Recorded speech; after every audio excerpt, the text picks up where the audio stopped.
Fund जब choose करते हैं बहुत कन्फ्यूज़न होती है। मान लो मैं न्यू बिगिनर हूँ, मैं निवेशक हूँ, मुझे पैसा लगाना है अपना, मुझे अच्छा फंड तैयार करना है, लेकिन मुझे ये सिलेक्ट करने में बड़ी कन्फ्यूज़न है कि मैं कौन सा फंड लूँ। बहुत ज़्यादा क्वेश्चन इसको लेकर रहते हैं। आपने बिल्कुल सही कहा, डर के आगे जीत है, लेकिन डर के आगे जीत तभी होगी जब मार्केट टूटे और अपने इन्वेस्टमेंट को डबल कर दे, तब उस डर को आप मल्टीप्लाई कर सकते हैं जीत में। अगर आपने छोड़ दिया तो शायद बहुत बड़ा पैसा नहीं बन पाया, और मार्केट से आप निकल गए तो फिर भी पैसा नहीं बनेगा। तो डर के आगे जीत तभी हो सकती है कि आप अपने पैसे को जब मार्केट टूटे तो ज़्यादा से ज़्यादा इन्वेस्ट कीजिए, ताकि कम स्तर पे, कम एनएवी पे आपको पैसा लगाने का मौका मिले और नंबर ऑफ यूनिट्स आपको ज़्यादा मिले। इतने सारे फंड्स हैं, कंफ्यूज हो जाते हैं कि कौन सा चूज़ करें, कौन सा अच्छा हमें रिटर्न देगा। तो ऐसी सिचुएशन में क्या करना चाहिए? ऐसे सिचुएशन में ना, अगर मान लेते हैं कि आप 10,000 रुपये का सिप करना चाहती हैं, है ना, तो आप इसको ना 3 भाग में डिस्ट्रीब्यूट कीजिए। पहला 4,000 रुपये आप निफ्टी 50 में डाल दीजिए, जो हिंदुस्तान के 50 बड़ी कंपनी में लग गई। उसके बाद जो दूसरा 3,000 रुपये है उसको आप मिड कैप फंड में लगाइए, और जो तीसरा 3,000 रुपये है उसको या तो आप स्मॉल कैप में लगाइए या फ्लेक्सी कैप में लगाइए। तो इससे क्या होगा, आपका जो पोर्टफोलियो है वो बैलेंस्ड भी होगा और एग्रेसिव भी होगा। यानी मार्केट के हर लेवल का बेनिफिट आपको मिल जाएगा। एग्रेसिव भी हो जाएगा क्योंकि आप मिड कैप में लगा रहे हो, आप स्मॉल कैप में लगा रहे हो, तो यहाँ से आपका अल्फा जनरेट होगा। अल्फा क्या होता है कि अगर मार्केट 12% के हिसाब से बढ़ रही है, अगर और ये दोनों मिड कैप और स्मॉल कैप अगर आपको 15-16% रिटर्न ज़्यादा दे रहा है तो 3% की बढ़ोतरी आपको हो जाएगी।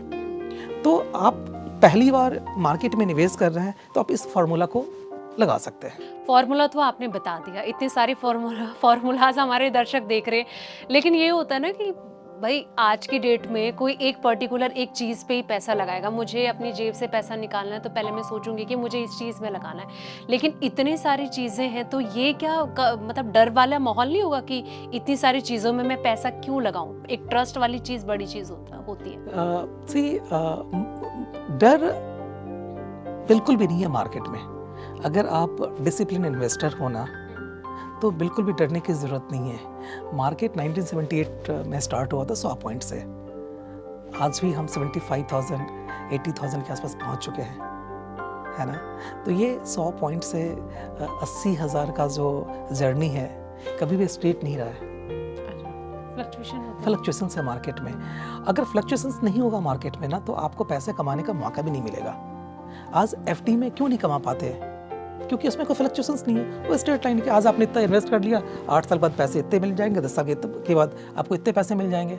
लेकिन क्या आपको लगता है 6%, 7%, 8% पैसा जो एफडी का पैसा है वो इन्फ्लेशन को बीट कर पाएगा? नहीं ना। तो इन्फ्लेशन को बीट करने के लिए आपको इन्फ्लेशन से ज़्यादा रिटर्न चाहिए। वो कहाँ पर मिलेगा?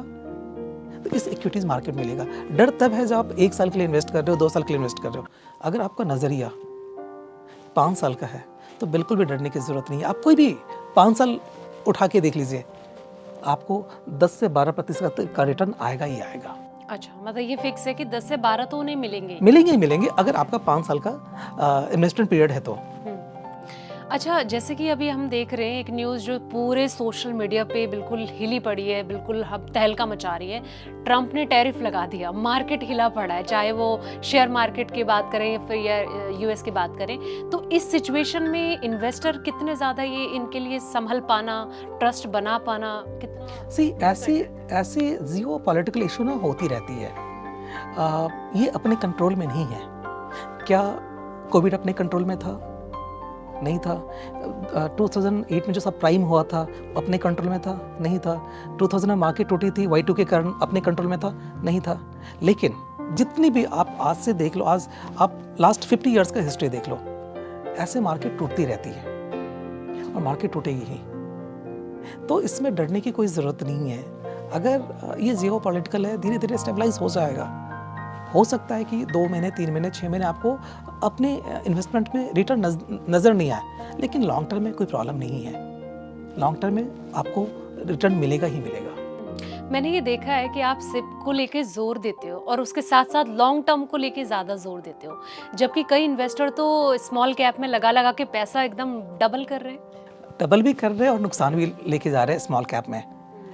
अगर आप स्मॉल कैप की बात कर रही है ना, तो 5 साल 6 साल 7 साल से पहले मत सोचिए। अगर आप 5 साल से कम में सोचेंगी ना, तो स्मॉल कैप में पैसा बिल्कुल भी नहीं बनेगा।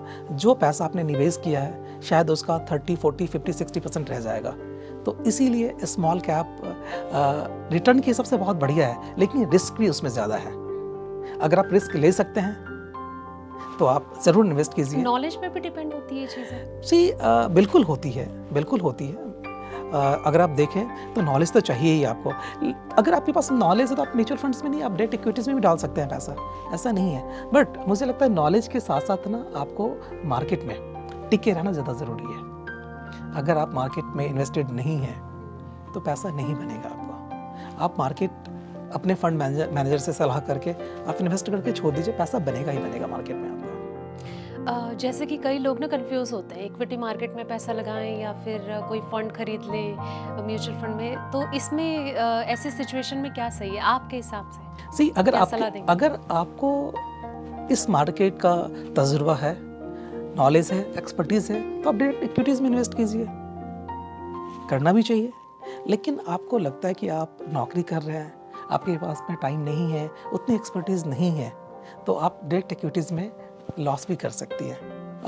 अगर आपको इक्विटी की एक्सपर्टीज़ है, तजुर्बा है, तो आप जाके डायरेक्ट इक्विटीज़ में भी इन्वेस्ट कर सकते हैं। लेकिन अगर आप सैलरीड हैं, आपके पास टाइम नहीं है, तो डायरेक्ट इक्विटीज़ में इन्वेस्ट करेंगे तो उसमें टाइम भी चाहिए होता है, आपकी एक्सपर्टीज़ भी चाहिए होती है, तो शायद आप नुकसान कर सकते हैं। तो बेहतर ये होता है कि किसी अच्छे फंड हाउस में पैसा लगा करके, अच्छे म्यूचुअल फंड्स में पैसा लगा करके आप रिलैक्स रखिए। आपके बदले में जो आपकी एएमसी है, जो एसेट मैनेजर है, वो आपके बदले में काम कर रहा है और आपके बदले में पैसा इन्वेस्ट कर रहा है। लेकिन प्रहलाद जी, जो यंग जनरेशन इन्वेस्टर की अगर मैं बात करूं तो ये काफ़ी ज़्यादा अग्रेसिव है, और आप जैसे कि जितने भी मतलब अमूमन मैं एक्सपर्ट के साथ बात करती हूँ तो वो लॉन्ग टर्म की ही सलाह देते हैं। लेकिन ये सही भी है, सेफ भी है, अच्छा पैसा भी बनाता है। लेकिन जो यंग जनरेशन है, अग्रेसिव जनरेशन है, वो कहीं ना कहीं सोचते हैं कि छोटे टाइम में हम बहुत बड़ा फंड तैयार कर लें। ये पॉसिबल है? और अगर पॉसिबल है भी तो कितना ज़्यादा उन्हें ऐसे सिचुएशन में प्रॉब्लम क्रिएट भी हो सकती है? उसमें रिस्क बहुत ज़्यादा है। ये नहीं कह सकते कि पॉसिबल नहीं है, लेकिन रिस्क बहुत ज़्यादा है उसमें। क्योंकि इक्विटीज़ एक ऐसी चीज़ है जहाँ पे लॉन्ग टर्म में ही पैसा बनता है। शॉर्ट टर्म में पैसा बन सकता है, बट वो आपके लक के ऊपर भी डिपेंड करता है। तो मुझे ऐसा लगता है कि अगर आपको इक्विटी मार्केट में इन्वेस्ट करना है, म्यूचुअल फंड में इन्वेस्ट करना है, तो आपको लॉन्ग टर्म नज़रिया रखना चाहिए, तभी पैसा आपका बनेगा। शॉर्ट टर्म में पैसा आ भी सकता है और शॉर्ट टर्म में पैसा आप खो भी सकते हो। तो वहाँ पे रिस्क और रिवार्ड बिल्कुल पैरेलली चलता है। अगर रिस्क मल्टीप्लाई होने का है बाय चांस, तो रिस्क ये भी है कि पैसा आपका टूट भी सकता है, डूब भी सकता है। तो आप अपने व्यूअर्स को यही बताइए कि लॉन्ग टर्म में इन्वेस्ट करें, अच्छा पैसा बनेगा, अच्छा पोर्टफोलियो बनेगा, एंड लॉन्ग टर्म में आपको टैक्स भी कम पे करना पड़ेगा, शॉर्ट टर्म में आपको टैक्स भी ज़्यादा पे करना पड़ता है। तो हमेशा आप लॉन्ग टर्म में इन्वेस्ट कीजिए तो ज़्यादा सही रहेगा।